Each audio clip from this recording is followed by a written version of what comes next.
folks, and welcome to another day in the Milky Way. And tonight we got a great show for you with my co-host, Lucky Stone. And thank you for being here with me tonight. My pleasure. It's always good to have something to do on Saturday nights. That's right. It's a Saturday night, and we are going to be talking about last week. Actually, we talked about, Dalibor. Mm-hmm. Now, Dalibor, he crossed over to the other side, passed away, if you haven't known. And then we heard that this week that Scratch passed away. Our condolences to him, and he is going to join us on the other side someday soon. So if you knew Scratch in chat, he's not going to be there anymore. Sorry. Mm-hmm. He was a good guy. I liked him. Always had good things to say. I don't know exactly where he's from or whatever, but we're doing a little remembrance of him for a minute or two here. I don't have any information on him, so it is what it is. I just want to say, he was a valued member of the Soul Tribe. Put it that way. That's true. Yes. So I've been studying on this. I'm looking at my own mortality. I'm like almost the same age as Dalibor. We had a lot in common. Actually, Lucky, you, me, and him, we were like this trio that had so much in common, even though we were so separated. Isn't that true? That happens a lot for some reason, where just things come up that we meet people just pop into our lives that we have so much in common with that we never expected. Once you start talking, go, yeah, me too. Yeah, I had the same thing when I was a kid. It is strange. Yeah, like I had Diane Martino on, and she's like, man, when he lived in New Jersey, I lived right down the road from her, right across the street or something like that. How weird is that? See, it really just makes you say that we live in our own little bubble. But tonight we're gonna follow that bubble. We're gonna talk about, and I've been reading this book here, and it's The Secret. I don't know if you can see it.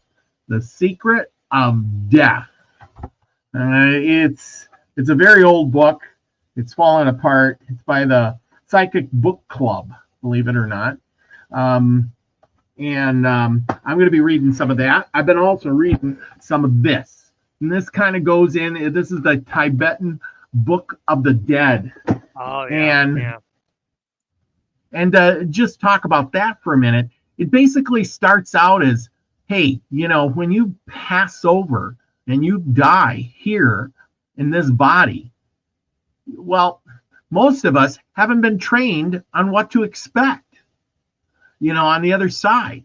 And then and then it talks about how to tell people, like Lori and Teresa were talking about when they did the show with Dalibor, that they kind of guided him, to the other side through their psychic abilities. And I know some of you believe in that and some of you don't, but it's just to say that, but it talks about it, in this book. It talks about the, cross. If you haven't heard of the Tibetan Book of the Dead, that's what it's talking about, helping you cross over once you become that spirit. And I want to give a big shout out to everybody that's in the chat tonight. We got a lot of people coming in. Lori Elderkin, hello, and Chloe's in the house. Scotty Boy, first in chat. We got Off the Hook. We got Joanne Dancing Gypsy. We got Pamela Jean, and Nina the Mystic. Don't worry, tomorrow we're going to be on, tomorrow me and Nina are going to be doing more of the Anunnaki stories. So join us over on her channel over there. Nina, I'm sure you'll put a link in the chat for anybody who wants. Let's see. Okay, I think I got everybody who's in, and I'm sure we'll be having a few more come sooner or later. Anyway, I wrote a little bit of something. This is my interpretation. Now, Lucky, just listen to this. Is my what do you call it when the guy starts out? But anyway, I wrote down a little interpretation of what I expect to happen when I cross over, or what people will, what's in my head, right? So this is what's in my head. And I wrote it all out, so it's good. And when I get done, it's only a page or two here. You can tell me if you believe that or not. People in the out there, you can let me know what you think in the comments. And if you really want to come on, I'll send you a link, and you can come on and tell us what your feelings are about crossing over to the other side. Because we analyze death when we're here in living. But then once we die, do we die? Are we poof like that, gone? Or are we more? That's the question. So here it is. You've died. Your spirit is now exiting your body. You are not looking now. You're now looking at yourself. You don't know that you're dead. Your body is dead. You don't know why. People can't see you. They can't hear you. You're calling out to them. Nobody sees to pay attention. They can't understand. You're kind of fidgety. You're wondering what's wrong, because now you're seeing yourself laying there or wherever you are. You're realizing that that's your body. What are you doing? You float, start to float. You go through the walls. You finally end up on the roof or outside somewhere. You're not sure. You're going somewhere, and you don't know where it is. You're out there, and then you weren't prepared for this. Kind of getting nervous. Then you feel the light coming, and your guide is there. You don't know who he is, but you know who he is. Feel you know him, and he loves you. You know that, but you don't know exactly what is going on yet. Finally, he points in the direction of the tunnel of light. It's very, very bright, brighter than any light. It's a big white light. And without saying any words, you know you must go down that tunnel of light. Once you're in the tunnel of light and walking down it, sooner than later, you're greeted by some people you know. They may be aunts or uncles, grandmas, grandpas, grandparents of any sort, people from your past. They welcome you, and you know you're loved. There's a bunch of them there. Maybe some you've never even seen before, but you know who they are. Now you're escorted by your guide. You seems what's like you see a highway. Looks like a highway full of lights, like little dots and cars, and it's traveling all over. There's highways here and there, and they're going somewhere, but you don't know where they're going. But your guide insists that you take his hand, and he helps you along, and you get on one of those highways too. And you're floating and flying at some incredible speed. You feel good. You realize while you're flying through the air that your body it's warm. And what is your body? You're looking around, and you see that you're guided. He's like a lighted being, and so are you.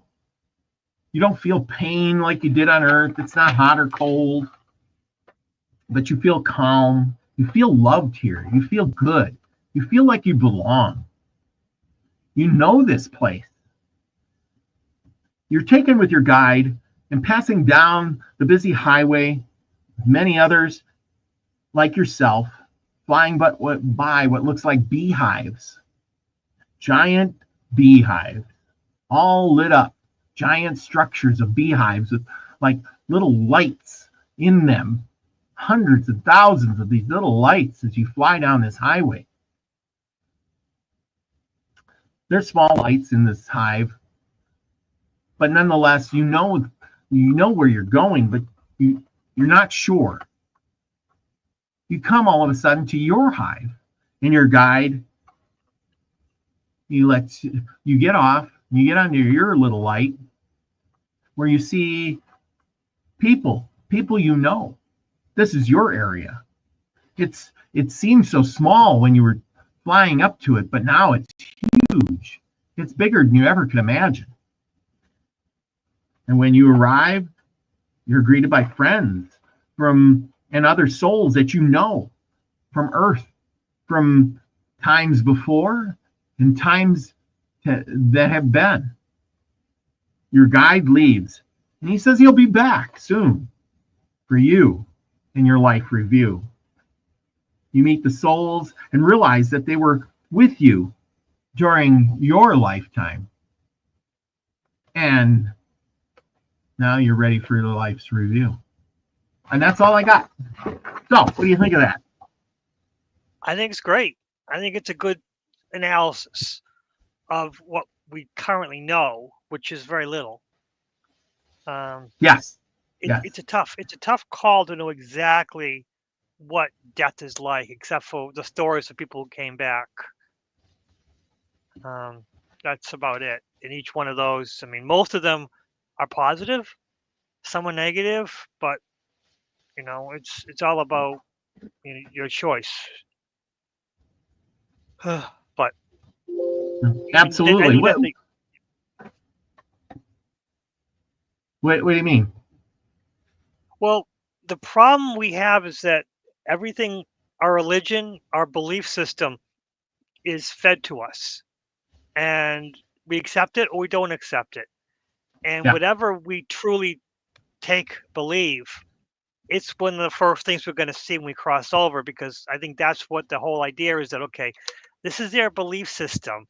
So in order to make it easy transition, we're going to make them go through whatever they believe is going to happen. And after that is the real afterlife. Absolutely. Absolutely. Yeah. I mean, Chloe said something really interesting.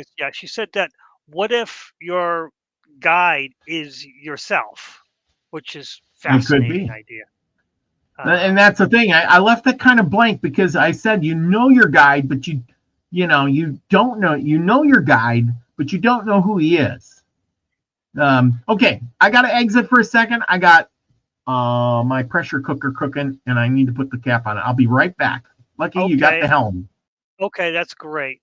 I remember it was a story. Love the story. It's a storybook story, a written story.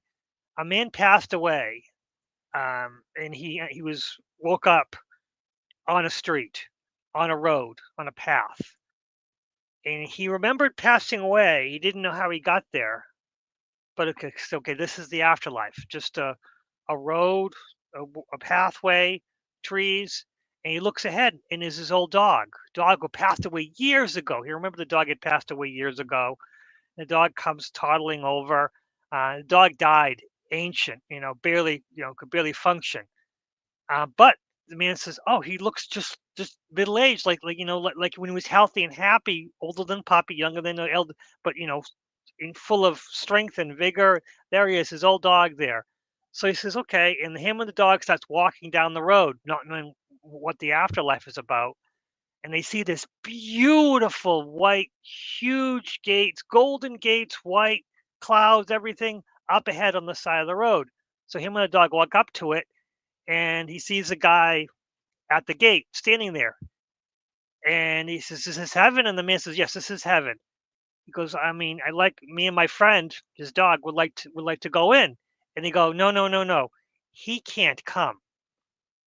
So the man thought a minute and said, "All right, thank you," and started walking. And the man says, "This is your only chance. If you don't come in now, you're just going to be wandering eternity forever."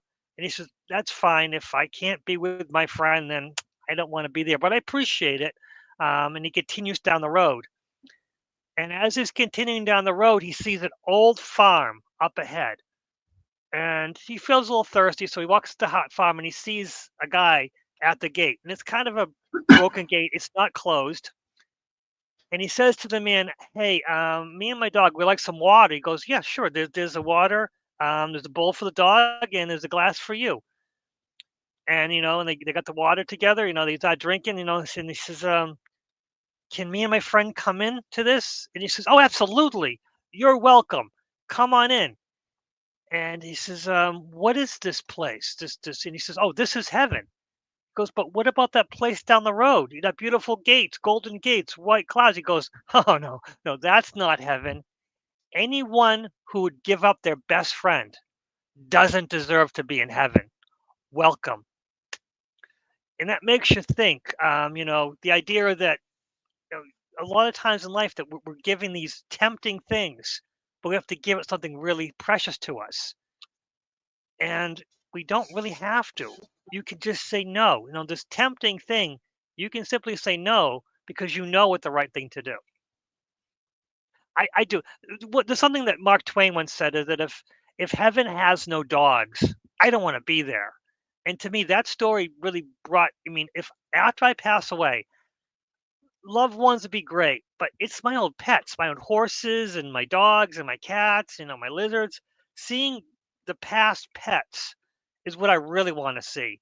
People are great, but the pets, it's just one of those things where there's no the bond is far beyond that you could even put into words that we have with animals than we do with human beings. Welcome back, Robert. Oh, you have no sound. Yep. Okay. Yeah, I muted myself so you could tell your story. Um. Anyway, you're right. Did you know that that story is a Twilight Zone movie or a show? I did not. I read it somewhere, maybe on Facebook or something. I thought it was great, and I always remembered it. And I don't know if I told exactly how it was told. I think I shortened it a bit, but There, wow, there's there's one. There was a Twilight Zone episode that was almost identical of what you told, and the guy was there, and the guy gets up there and he says, "Come on in, but you can't bring the dog." And the guy says, "Well, there ain't no heaven. I'll just stay out here, fine sir." And he just went on. He says, "Can't take my dog. I just don't want to be there." But yeah, that's so cool. But that is so true. I mean, and then your life review, and you go to the other side. But the thing is when you die, do you really know you're dead? That's a good question. Well, that's a good question because Wayne says that we live in the death realm. He says it a lot. We live in the death realm. We live in the death realm. This isn't life, and it really bugs me because I don't think there is death. I think it's all life. I think we live. Our existence lasts for eternity. So there is no death realm. It's all just a fantasy. It's just a way to control us. And the truth is, we're eternal. We're eternal beings. I mean, we choose what we want to be in the next level, and we do what we need to do, whether we repeat it or we don't repeat it. It's all part of the plan. I think Off the Hook said it well. I want to say hello to Off the Hook. Chloe's in the house. Steve Bow, thank you for being here. Mama Cookie, haven't seen you in a while. There you go. And Sigma LaFleur. Sigma LaFleur, I think I said that right. And Zigzagzilla. Good to see you, buddy. Hey. And Delaney Pearl Jones is in the house. I got to have you on the show soon, Delaney. Don't worry. I got your emails, and I will be sending you one maybe next week. Okay. Anyway, but here's the thing. I think he said it right. We are in the death realm. I mean, from the moment you're born, you're on your way to death. And it's when you're on the other side is when you're alive and you can't be killed.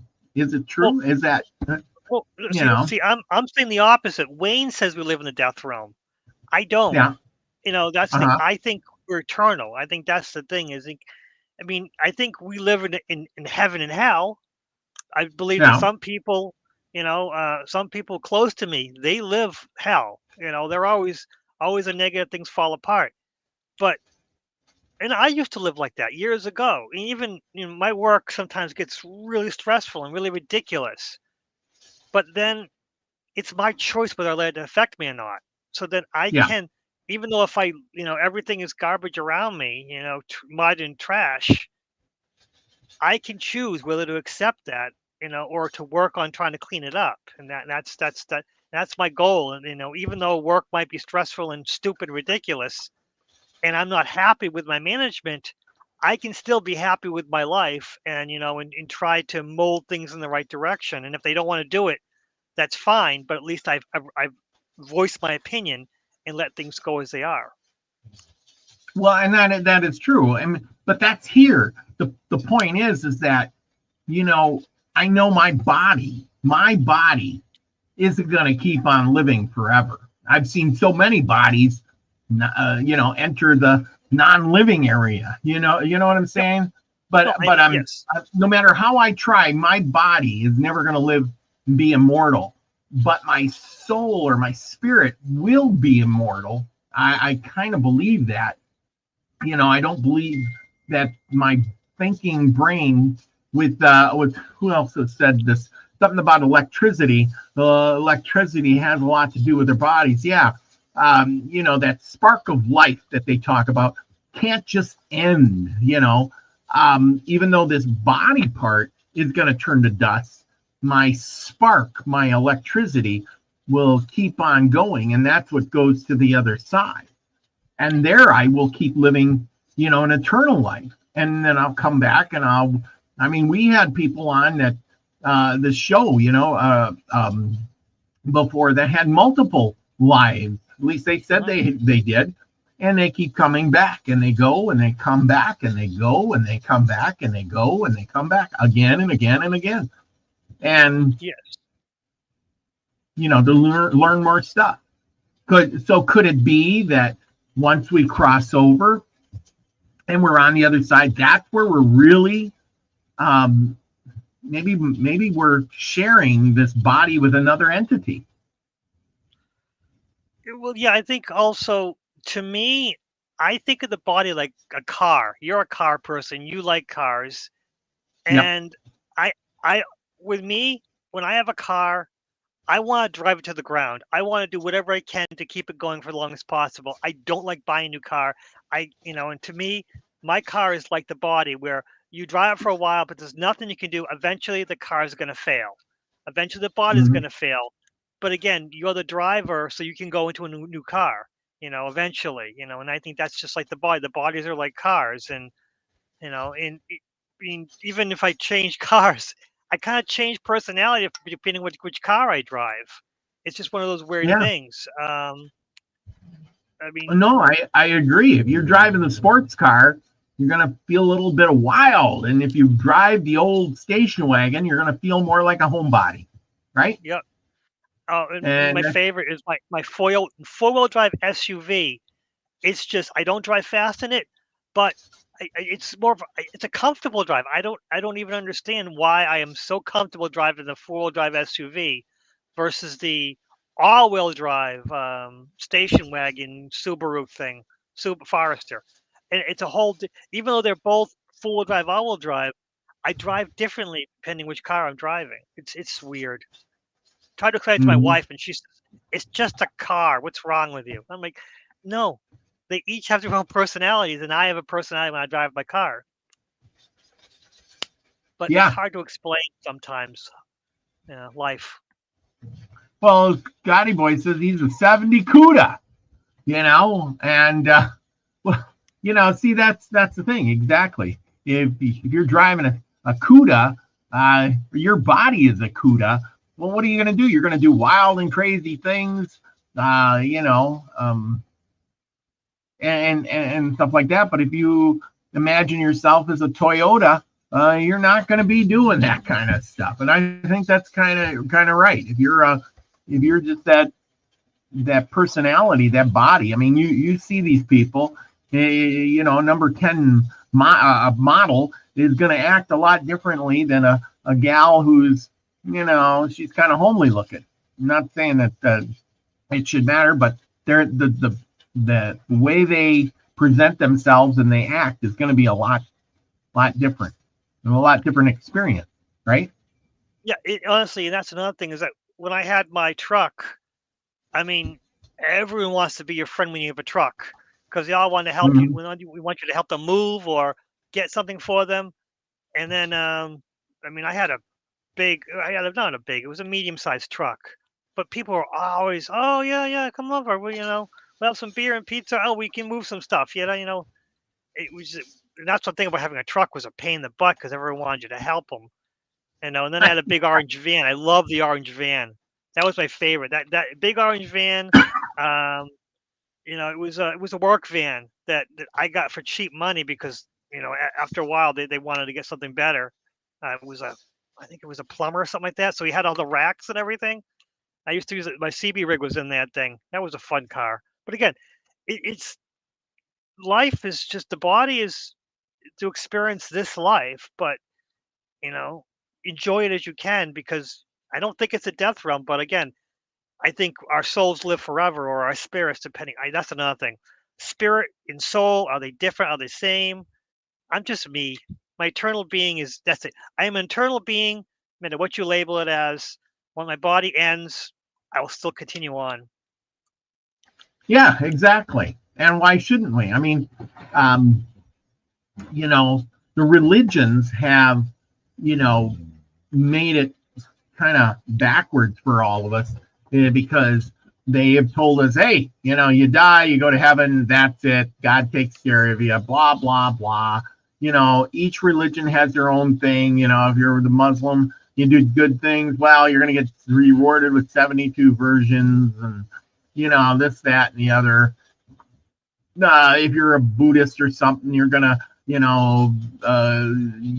move up the levels, whatever. You know what I mean? Hindus and Buddhists, they're moving up levels. And I don't think it's not really, I don't think that's how it goes. I do think that it could stifle your progress if you're not a good person, but I just can't see you going from a thinking human to a grasshopper because you were bad. The life of a grasshopper is pretty mundane, or maybe a bird or a cow or something. You get where I'm saying? That would be a stifle on your intellect, I guess. Wouldn't you think? Yeah, true. But again, who knows? That's another thing is that what happens after this one? What happened Mm-hmm. before this one? I mean, there are people who are spiritual counselors and they counsel you over past lives, and it's sweet, that's nice, but I don't think past lives really are supposed to impact this life. This life is supposed to be a whole new, experience, joy. Mm-hmm. I mean, I've heard about my past lives, and sure, but I've never really been interested in them. Yeah. They're done. And I had one person who was trying to predict my future lives, and I'm like, that's not my problem either. I want to live in this life, the now life, and I think that's a lot of times we get stuck in the past or the future, but we forget that now is the only thing we can control. I mean, the future is you can only influence the future, but you really can't control it. And the past is done. Unless you can go in a time machine, it's gone. But you can control now. And I think that's where we get lost, with the past lives and the future lives. We got to remember that this is the one that matters because this is the one we control. We're driving this car. We're driving this body. We can treat it right or we can treat it wrong, but it's our choice. Yeah, that's the thing is this is our ride for this lifetime, and you're right. Why I think that's why we come into this life. And there's people who remember their past life, but I think that would affect you, especially if you had a bad past life. Say you got shot or killed or tortured or something like that. How would that would really affect this life by making you cautious or scared of certain things, or you were Yeah. came back as another person. Say you were a black person and you were a slave back in the day, and you were whipped and beaten by white people, and all of a sudden now you were born into this lifetime, and what, you would just fear all white people because that was embedded in your brain when you came back this time. That would stifle I'm trying to look for the right words. It would stifle your growth. It would stifle your experiences. Maybe you wouldn't want to interact with white people, or go to colleges where there would be white people. Then you would just be stuck at home where there would be only black people. It would really put a damper on your experiences, right? Yeah, true, true, true. I mean, your past lives, if you remember them, is gonna cause you to be affected. I want to say infected by your past, and again, this one would not be a new experience. It would just be a repeat of the old one. All the garbage you left from your past life are going to be put into this one. That's no way to live.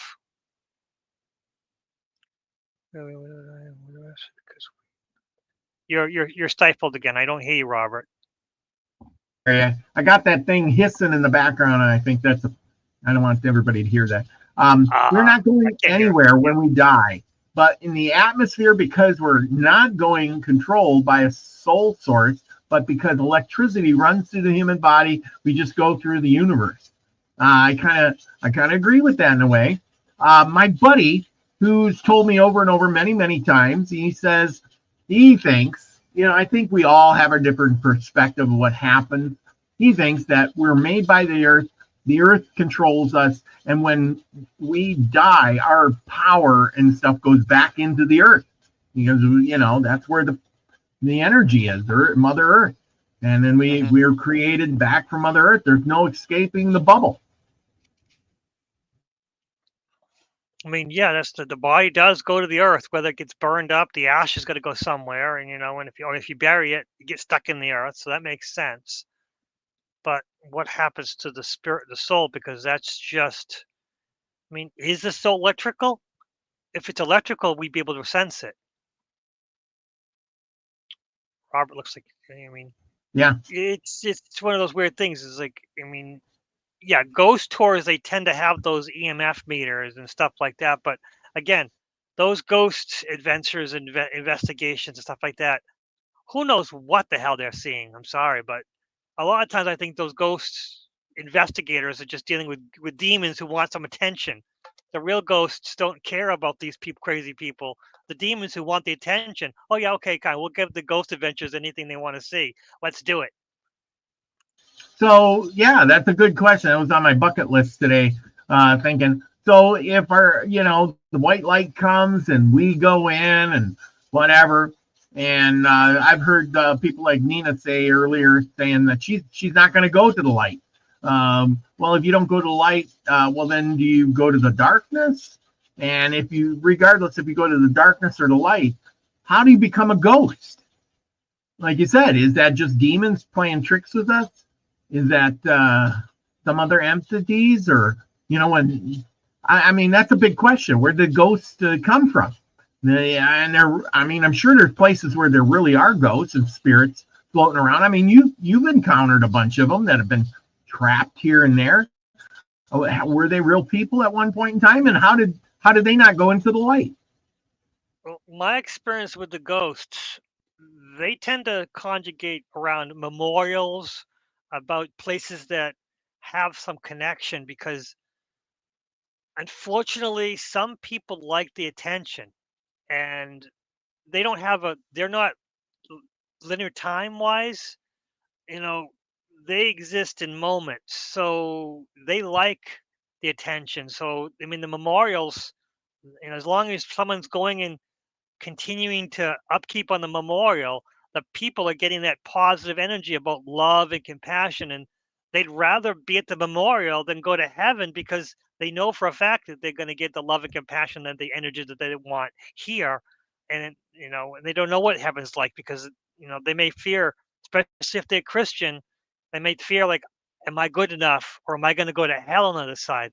I know the memorial, I can stay here and get the love from my family, or from people who upkeep on the memorial. If I go to the other side, where am I going to go? At least up here, I'm at least getting something. You know, those people are, cause one of the things in the early days is that people would try to convince me to pass them on to the side.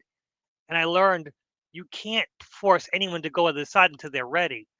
And a lot of these people at the memorials, because I've seen memorials, especially war memorials, with multiple spirits attached to them. And I'm like, what the heck's going on here? And it's one of those Wow. things where we get the attention, where we're loved, and it's a beautiful memorial. It's upkept, there's flowers and flags, and at least 3 or 4 times a year, and it's beautiful. I mean, one of them had like a little its own lawn and flowers, and it's beautifully upkept. And I'm like, there's a lot of people here, and they go, we like it because they give us attention. So I don't know if those are just lower beings who just take on the soldier mentality, the soldier energy, so they can get some other energies from people. That I don't know, but I do know that they're So you there. think there's a choice that they choose to cross over or not? Then, right? Oh, I think it's a definite choice to cross over or not, and a lot of, especially the ghosts, just don't want to. I mean, some of the ghosts are repeating the same, like a movie, over and over again. Those they're irrelevant. They're fine.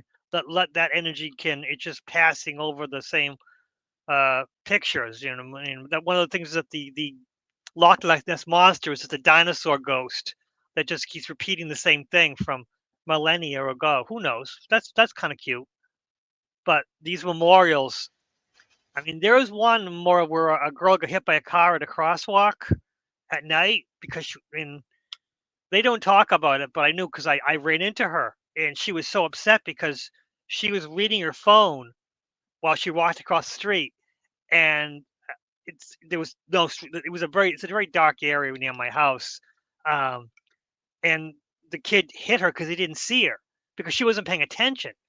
And she didn't even cross on the crosswalk. So another thing, they put a crosswalk where she had passed away, and she's still there. And I've talked about it a few times, and she's asked, please put a sign up. Don't cross in text, And I'm like, I mean, the text and drive thing is what they care about, not the walking and texting. And but that's what she said. That's how she got killed. And I'm like, well, I can't help you there, kiddo. Nice kid, but yeah, she was like Well, 18. She just graduated from high school and hit by a car. That kid who hit her is in terrible condition. He's a basket case hit. He wasn't charged with anything because it was an accident because she didn't cross in a crosswalk. It was at night and she wasn't paying attention.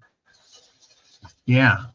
So if you put up a memorial for somebody, do they tend to just stick around because of the memorial? Are you literally Yes, trapping a spirit then? yes, 100% yes. Her family put flowers up. They have candles, which are like electrical battery candles. Then every season, for like Thanksgiving, they have like turkeys, and Christmas they have snowmen and Santa. Valentine's Day they put, it's actually in front of a school, so it's a pretty little memorial. That they have, Gabby's light they call it, where they actually put a crosswalk and you can press a button and it'll signal so you can cross the street.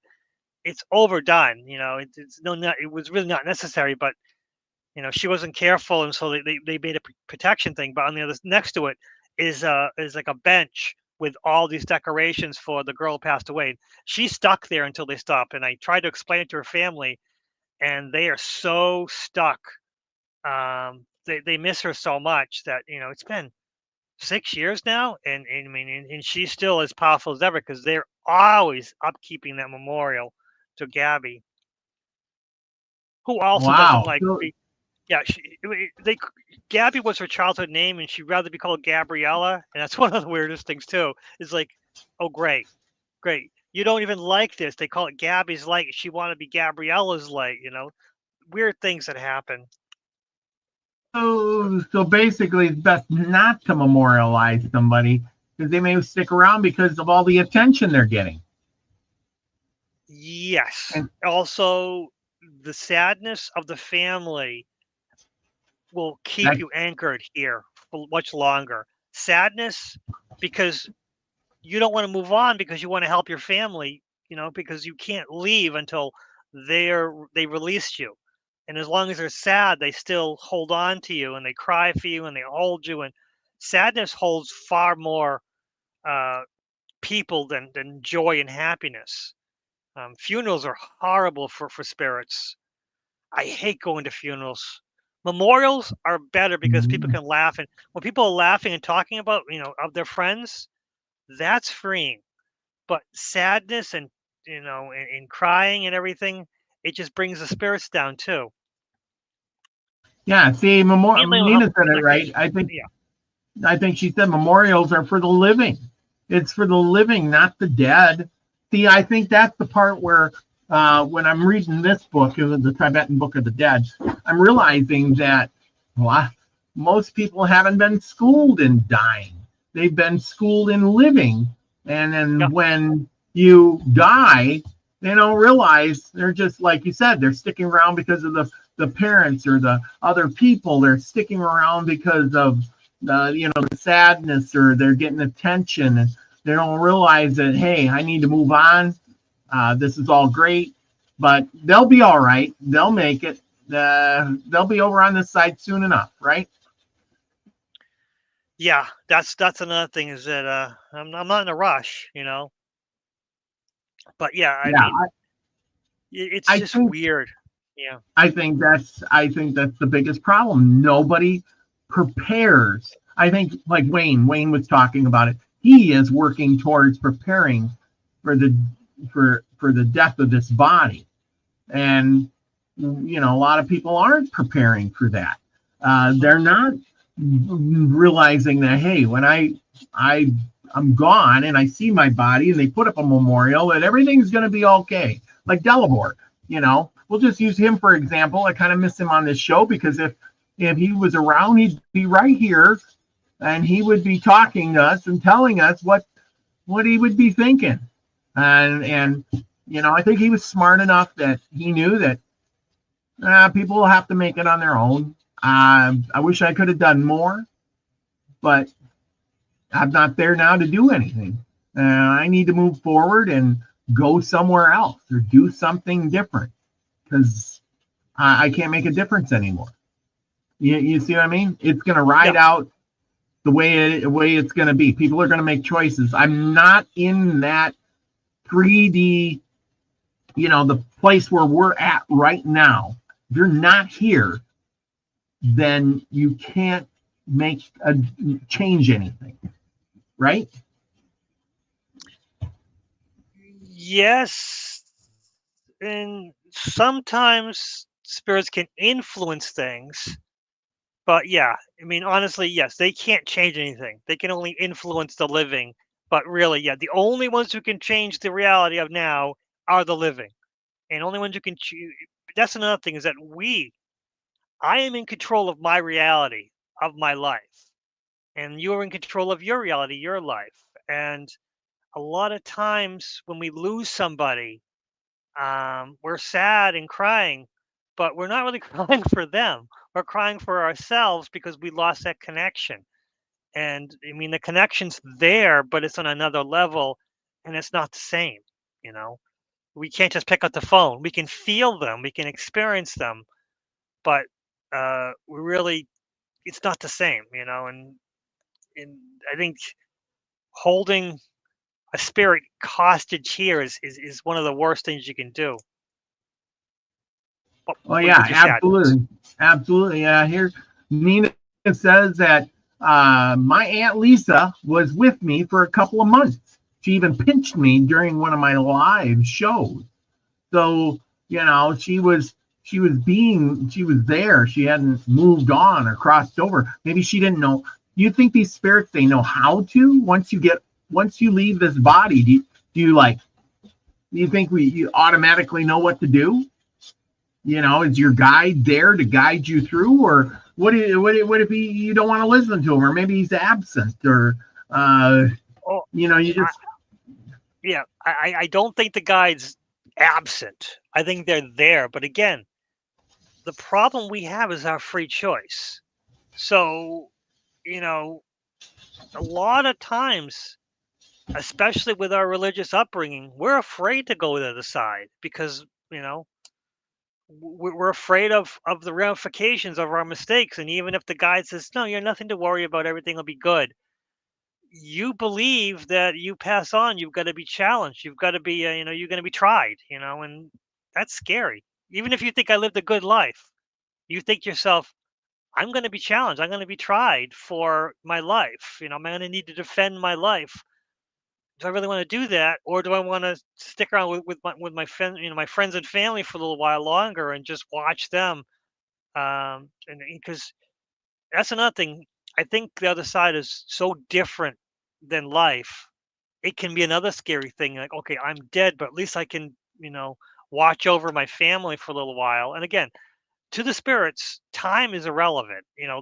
For them, 5 minutes can be, an hour, or a year can be 5 minutes. To them, time is irrelevant because they experience as situations rather than, there's no linear time. It's so weird. Spiritual side is so weird because I can see a spirit, you know, for one day and come back a couple years later, and to them, it's like I never left because no one's paying attention to them, so they don't exist. It's weird. The spiritual side is weird. Do you think that the spiritual side was set up in order to prevent people from crossing over? I mean, as a deterrent. I mean, they always talk about the devil and stuff like that, and hell and all these things. But and Scotty Boy has said something about fear here, quite unknown. And off the hook, she says fear is of the unknown. Yeah, was the religions and the church and all of those stuff set up to make you afraid of the unknown so much that you won't cross over? Uh, you know what I mean? And depriving yourself or something. I mean, it's a valid question. That's a great question actually, because a lot of the religions have the demons. And to me, I never met any demons. The only demons I did was a protection thing for a forest and everything, and that was supposed to be always scary demon, but he was just a protecting thing, overzealous. Except for a few months ago when I went on a ghost tour and I walked to one of the buildings and said something negative lives in there, and I'm like, yeah, and it's just probably just a nasty spirit, no big deal. And I could feel it, and I'm like, you know what, guys, I'm gone. And I left the ghost tour, stood outside because it was multiple buildings, and I just waited outside with the tour because they had like 6 tour guides, because they were afraid of losing people because they had like a dozen people. It was funny thing having two one tour guide for every 2 people, but it was good. So I'm outside talking to the tour guides, and I'm like, yeah, I'm used to dealing with spirits, but whatever is in there, I have never felt that before, and I'm not gonna. And then she goes, yeah, that's a lot of people said. A lot of people who have that energy, who can read it, said that thing is nasty. I'm like, yeah, I've never felt anything like that before. She says, you want to go back in? I'm like, absolutely not. What about the other buildings? She goes, no, the other buildings, they're just regular spirits. This one is the worst one, but we like to start off with it because so you can feel it. People can actually feel it. So what what is the spiritual realm to prevent us from going? I don't know. That's a great question. Whether it's a buffer zone. Is that what it is? After we die, we go to the spiritual realm before we can go to the heaven realm. Is it a buffer zone to protect the heaven realm from us? That's a great question. Huh. Bet you never thought of it like that, did you? No, and it's something I'm going to have to work on because that is a great that's a great concept because after you die, you become a spirit on earth. Yeah. And then from a spirit on earth, you can cross over to heaven or to the hell realm if you believe in hell. Yeah. Is that situation set up is to protect heaven from us human beings? Because we can't go to heaven. No human can meditate and go to heaven. We can go to the spiritual realm, the eccentric or the um, astral or the ethereal, but you can't go to heaven. unless you die. The dead people can go there. Yeah, That's a once lot. you lose your body, and that what ties you to this plane, then you can go.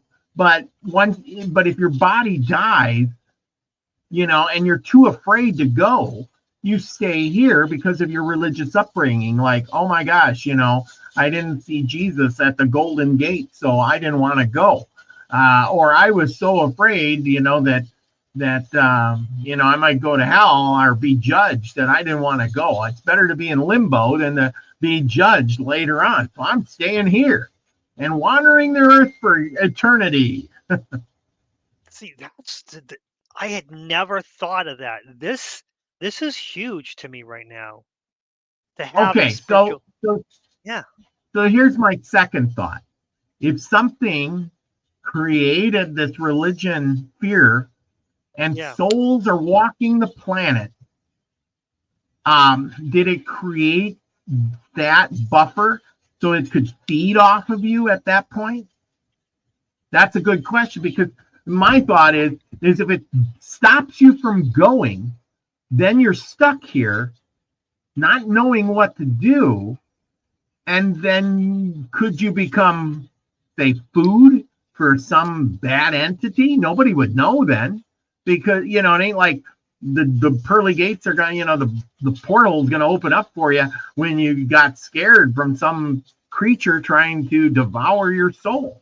Maybe that's where the movies come in, where you're selling your soul, kind of. You get what I'm saying? There's always a Yeah. myth to the story, or a story to the myth, and it must mean something, because if you didn't make it through and follow the porthole and you're stuck here, you could be preyed upon. That is great because yes, there are entities that weren't human that do feed off us, feed off our negativity, and some feed off our positivity. And are they actually responsible for keeping the people here? Because not just us, that they can feed off us, our negative positivity, but are they also feeding off spirits who aren't crossed over, who just sitting around, because I mean, is that just an unending amount of energy that they can just continually tap off of? Huh. Are they preventing people from crossing over? That is another great question. Are there beings who who create situations so they prevent people from crossing over? No, see, but that's the whole point. They're That's not weird. preventing us from crossing over. They give us, you remember, we all have free will. So the point is if you create a fear, then just like if somebody has a fear of flying, right? They're not going to get on an airplane. So you have eliminated that form of travel for that person. The same could be said that if you create enough fear that somebody would be afraid to get into the porthole or cross over, or they Right. feel that they need to be here and waiting for someone, well, then they didn't go down the porthole. You see what I'm saying? Yeah. Are they well? Okay, not preventing, but You, manipulating. yeah, Maybe they're spirits you manipulating people. and Spirits. that's the thing is I want to say manipulate. You're right, manipulating, because that's how the world works. Yeah. Choices we make, in like political, or we make choices on food, or travel, or like the car you even buy. We were talking about cars. If you listen to the Chevy ads, I'm going to be a Chevy guy. Oh, I'm going to be a Ford guy. No, I'm going to be a Toyota guy. I believe in Toyota. Because you believe the propaganda, but that doesn't mean each vehicle, the other ones are all bad because you believe in one, or one candidate better than the rest. Remember, they're just two sides of the same coin. You just get just two choices, and that's all it's creating, is that propaganda to make you believe. And if we can believe here on this side and influence our lives, I wouldn't doubt that when we cross over, that our beliefs could hold us in a circle pattern of some sort, a different pattern. And instead of moving on, you're stuck because of your belief. Just like the gal you were talking about, because she was sad and she missed her. She didn't have. That was her belief, is that she cared about her parents and her family, and she had this memorial, and so she didn't move on because she was stuck in her beliefs that they need to put up a sign to prevent people from talking on the phone and crossing the street. You see what I'm saying? Yeah. I mean, yeah, they did. Yeah, they have a crosswalk with lights and everything, and she's pleased about that. But again, she's guilty because she feels guilty, and her guilt is causing her to prevent her from crossing. I know that for sure. And I've asked other guys to come on and help, and they go, "This isn't our problem because she doesn't want to go. She doesn't have to go. Like, but can we help? Can we help her cross over? No, we can only help her when she's ready. She's absolutely not ready. She wants to stay. She stays. Like, come on, man. I mean, who knows? Maybe my guides are feeding off of too. Robert, you're no sound again. Oh, do we still have free will at death? That's what we're asking. At death, do we have the free will? I would imagine we do. That's the power to cross over or stay here. That's the free will. You get basically two choices, right? I mean, there's also the idea that the spirit and the soul are two different things. So does one have free will and the other one does not? I don't know.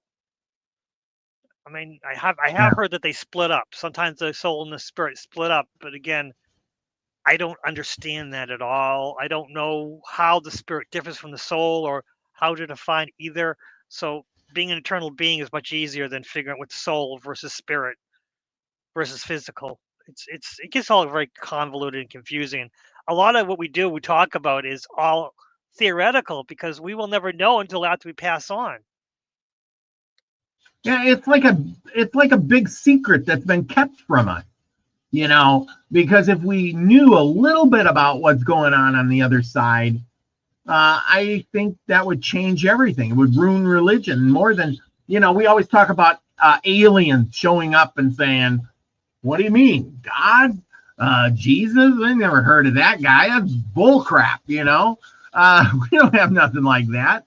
But if the spirits on the other side told us what's really going on, we'd be like, oh, well, there is no hell. I don't got nothing to worry about. There is no heaven. We just go through this process and we come out the other side reincarnated and we do it all over again. We'd just be like, well, this life ain't so good. I'm going to end it now and start over. Right? True. I mean, honestly, if Jesus ever walked into any church, I mean, the real Jesus, there wasn't much. What Jesus actually said and did is a very small amount of the Bible. And Jesus would say, this Paul guy, he doesn't represent me. He's an idiot. I told you to be nice and be compassionate and love each other and take care of each other. And, this church, sell it. Because really, Jesus would live a very simple life. He would have had like a simple wooden building and, and have dinner, have a buffet where, everyone comes and brings what you need. That's what Jesus believed. And Jesus was a big buffet kind of guy, sit on the floor, no need for chairs, eat, talk, have fun, philosophy, great.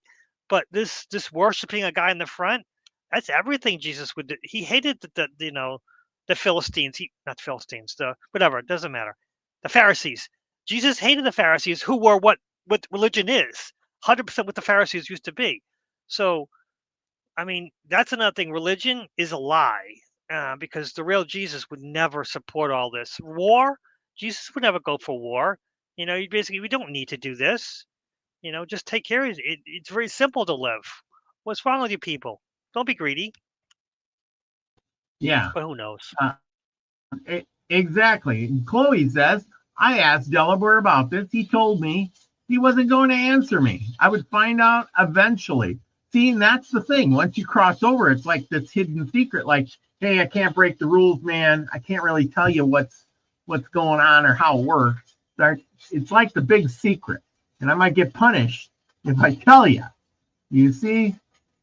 And that's what I'm thinking. So it just keeps us It's like an unwritten law. Like, you know what I'm saying? Yeah.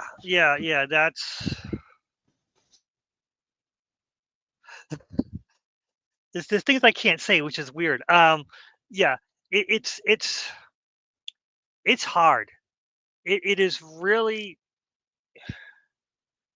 yeah. I mean, I've been to funerals and seen things and talked to people what the body in the front of the room was saying, and was asked to leave. Uh, there was a big family funeral, and family member passed away, and they wanted a closed casket. They were very adamant they wanted a closed casket, and they did not want um, a burial. They just wanted to close casket, simple incineration, and then spread my ashes somewhere. Very simple. Well, the family went over the top. Beautiful casket, open. She looked beautiful. I've never seen a spirit so upset. And there's of course the receiving line in the front. We go in front of it, and my mother's like, "Oh, you gonna say hi to your cousins and everything?" And I'm like, "I'm not going up there." She's too pissed, and she's yelling. My mother says, "What do you mean?" And I explained to my mother what it was my aunt, her sister was saying to me. She's upset. She goes, "Yeah, she specifically in her will asked for a closed casket, and only my mother and her children knew this, and they went against her. And my mother had no part of it because it was her children's decision. But um, so her cousin came over. I mean, my cousin came over to me and started talking to me and asking why I didn't come up. And I said, your mother's really upset with you right now. She asked for a closed casket and asked not to be buried. She doesn't want to be in the grave. She wants to, be um, incinerated, whatever they say it. And my cousin turned white, and she said, "Did your mother tell you?" And I'm like, "No, my mother didn't tell me. Your mother told." And I started telling my cousin things that were secret between the cousins and everything. And she said, "Oh, okay, you've always been weird, and you know too much. And thank you for coming, but we can't have you here."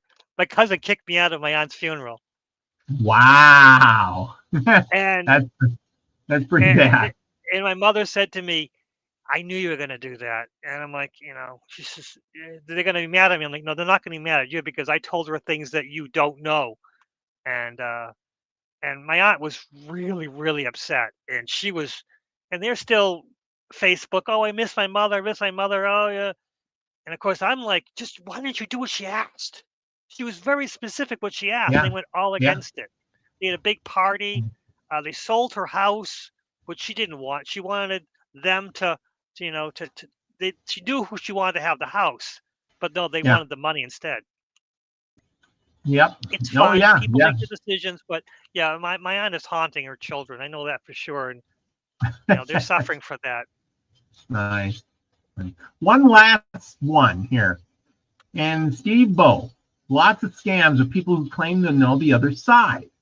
Um, and I want to say this is my thoughts on it. Um, we wouldn't have books like the Tibetan Book of the Dead.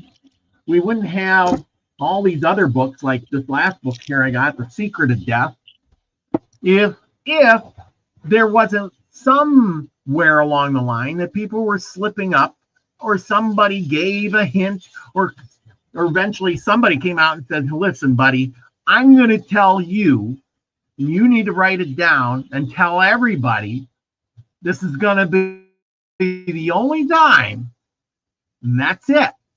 You spread the word, and that's all we can do, because we can't break the rules. But I got a thing, and we're gonna break the rules this one time, and that's it. And everybody else is a scam.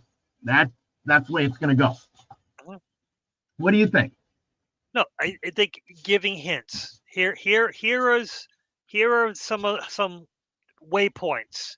Here are some, you know, things that you need to know to help. They can't give you all the answers, but they give you some to help you along the way.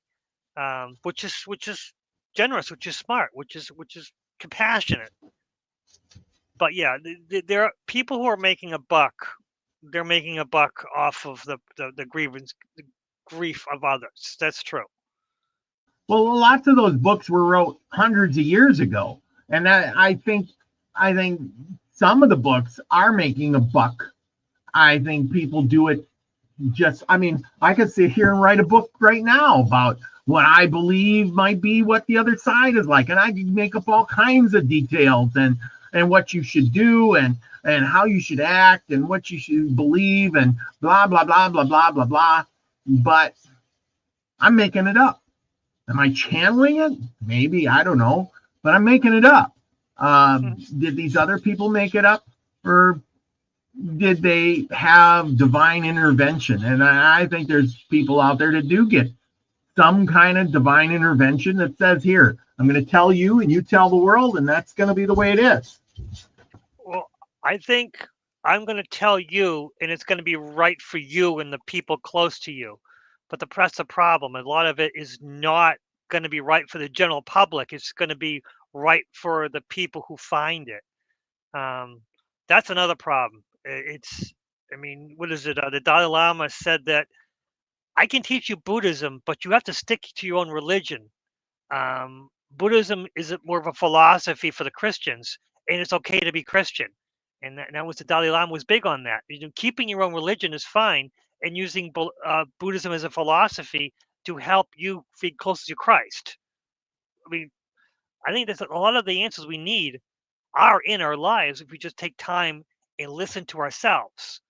My biggest problem is those dream books, those dream interpretations, and other people interpreting other people's dreams. That's BS. No one can interpret my dreams except for me. You can help me by finding what the meaning is within me.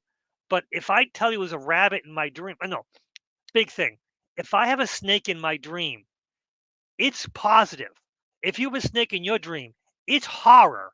It's terrible because you're afraid of snakes and I like snakes. And the same thing can be to be, genius and energy and positive wisdom for me to you can be terror. And that's the problem with dream interpretation. And that's the problem with all the spiritual interpretation is it's all personal. So we're expressing things and whatever clicks at people, that belongs with them. Whatever doesn't click with you, it doesn't belong with you, and that's fine. That's the whole thing of spirituality is things will click or things won't click, and that's how we learn. I hope.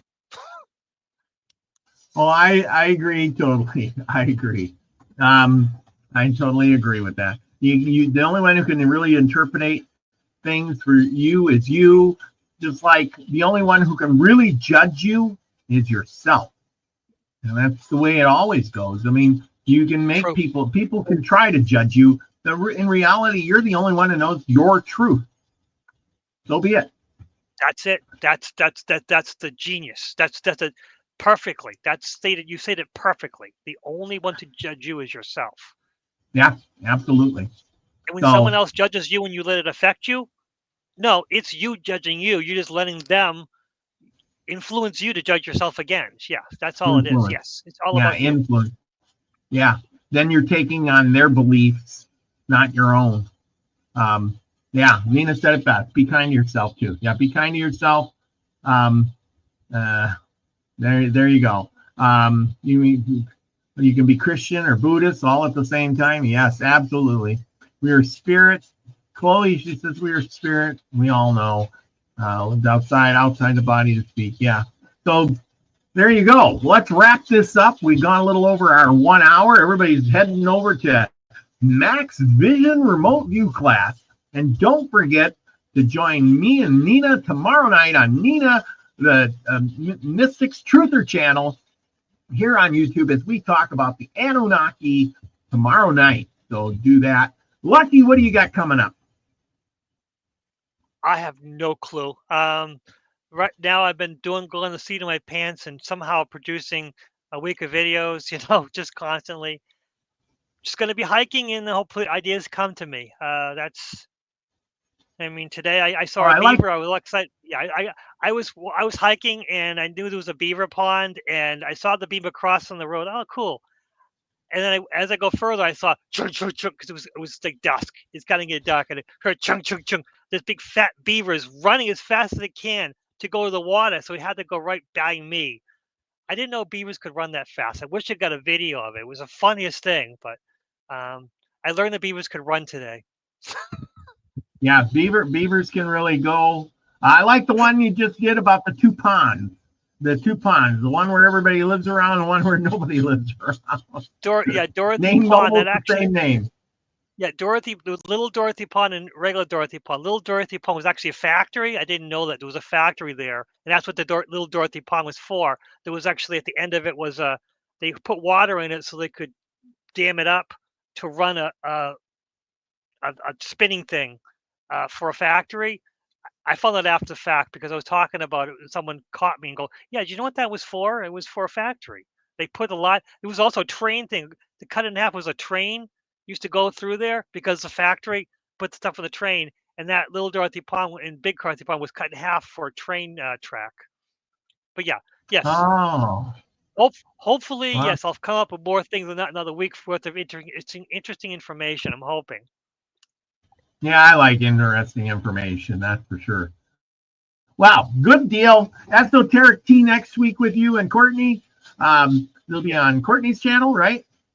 Courtney's channel, and you'll be talking about the inner same voices. subject. Those Inner Voices. I did like that show. Very good show. Because I think we all do have a little bit of an inner voice. If you don't, something's wrong. Anyway, with all that said, people, remember we're going to be talking more about death, the death realm, and what's on the other side in the next few episodes, next few weeks here, as we work our way up to Thanksgiving, so we can give thanks that we're still here. Anyway, with all that, everybody, go out and do something nice for somebody else. Don't forget to tune in tomorrow night. Here's the link for the show, and you can tune in and get a free PDF for the Anunnaki story and follow along. Don't forget about that. Remember, go out and do something nice for your neighbor and yourself, and like, share, and subscribe, because that's important too, so we can reach more people. Because the most important thing is to be the frequency you want to receive, everyone. Love you all. Peace, everybody.